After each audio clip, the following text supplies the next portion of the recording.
Technology is constantly improving life as we know it. More often than not, all come on board. This is especially the case for people living with disabilities. It is for this reason that Hudson Asiema, who was born with hearing ability but became deaf at the age of 4 years, decided to change the narrative.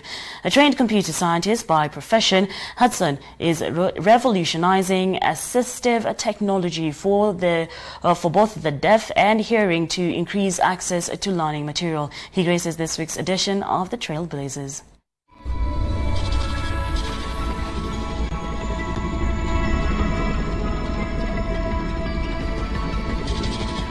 Meet Hudson Asiema, a computer scientist by profession. He is, however, no ordinary computer geek. Hudson has been deaf since the age of 4 after his sense of hearing gradually deteriorated to the point that no hearing aid could assist him. My parents told me that, well, when I became deaf, for them, they didn't know where I can go to school. So I was taken to assessment, and from that I was given a hearing aid to help me with communication. Then when I joined a deaf school, that is when now I started using lots of sign language. Now, but doing my high school education, I was in a mainstream school. I did my A-level. After that, I went to the US. I did my first level, and after doing that, I transferred to a mainstream university. First, I was a little bit hesitant because, I've been mostly with the deaf community, but the person that I was with really advised me to, go to a mainstream class so that I can, get more skills and even challenge myself in this new environment. It is from the inclusive classroom that Hudson began seeing the challenges that face deaf people in learning environments. One such challenge is that, besides other forms of written communication, all communication to people living with disabilities has to be facilitated through a sign language interpreter. That experience is what inspired the conception of the fingerspelling app, an app that can be used offline by both those with and without the ability to hear to learn sign language. I saw there's a gap, because before I did content in sign language that was generally for adults, but this one, it was to focus mainly to kids, because we didn't have online material that are accessible for kids at the moment. So I thought I should come, with an app that I can develop so that even parents for the deaf kids can also use the same to learn sign language. Also, an app that considers privacy in terms of the users, because the app that I was doing before for the adult, it was general, but this one, the content is more suited for kids. The app also provides the much needed digital content for deaf learners. It has 4 segments. 1 is for learning, 2 is for practice, then we have quiz and puzzles. So you have the 3 segments that you can choose.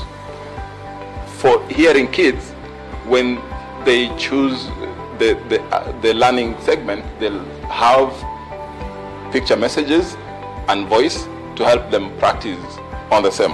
So we have picture messages. For instance, if we have an A, B, C, D, then for the quiz section, it'll be asking you have the picture of A, then choose from below which one is the correct answer, and you try to match the 2.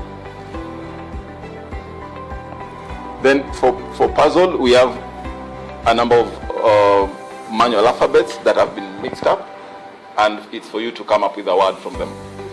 Despite the progress that is being made to digitally include the deaf, Hudson says access to information remains a challenge for the deaf. Me, as a developer, the challenges that I've seen is equality in terms of accessibility, comparing the deaf and the hearing. Now, most of the time, the hearing people, when they are done with their studies, they can easily access jobs. But me as a deaf person becomes hard. So there is no that equality at that particular sector. If you look at the televisions, we have a lot of verbal communication. You have radios, you can get information and develop yourself. But me as a deaf person, then I get that information second hand. And after that, you become a little bit left behind. If we had we have those settings that provide for closed captions that you can follow, it's okay. But now most of other programs don't even have closed caption for the same. So I'll have to focus on business news. That is where we are given interpreters. But for other programs, you are not given access to the same, and you have to depend on yourself to get information. According to the 2019 Kenya Population and Housing Census, there are 918,270 people aged 5 years and above in Kenya who are living with disability. The 2019 census revealed that 385,417 people, which translates to about 4 out of every 10 people living with disability, have a hearing disability. An academic paper by the University of Nairobi that was published in March 2019 by the International Journal of Science and Research indicated that 71.61% of learners aged between 5 to 15 years with hearing impairment had profound hearing impairment, 25.93% had severe hearing impairment, and 2.46% had moderate hearing impairment. The paper further estimates that around 30% of all deaf children in Kenya do not go to school. It is against this backdrop that organizations such as Enable are supporting initiatives such as Hudson's to create access to information for the deaf. The world that we live in today mostly is based on technology, and almost everything is changing now to technology. And with the VI, they mostly deal with something that they can be able to touch, braille. But when they come to technology, they're able to learn more. And that's why we introduce them to technology, even because when they go to college or universities, most of what they learn there is based on technology. And when you introduce them to technology, you open the world to them. Most of the market is happening in technology, and most of the things that people do today is based on technology. So when you introduce them to technology, you open the world to them. Through the Enable Lab, Omulama Edwin, an alumnus of the Fingerspelling App project and Thicker School for the Blind, has been able to find his independence and solid footing. When I learned the computer skill, I was able to search tutorials and to search things related to music, and I was able to learn the piano keyboard and the guitar as well, without forgetting the drum set. And through that, it gave me the confidence to begin my YouTube channel, where I post piano tutorials, and I also upload music live sessions with my friends. While solid steps are being taken to ensure learners with disabilities get a fair chance, Hudson says there is room to do more. My vision of the future is, to see equality between the deaf and the hearing kids. Not having one category being left behind, missing in terms of content.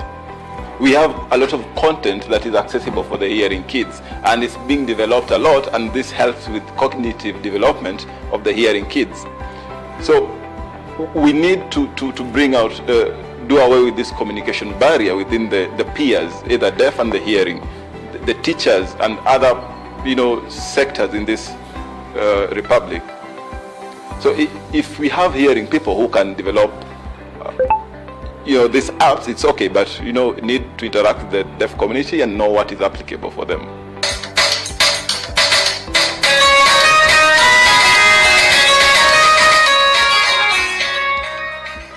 With such ease and finesse on the keyboard, Edwin is a living testimony that with the right assistive technology, Disability is not inability. From Metropal TV, my name is Indira Oganga.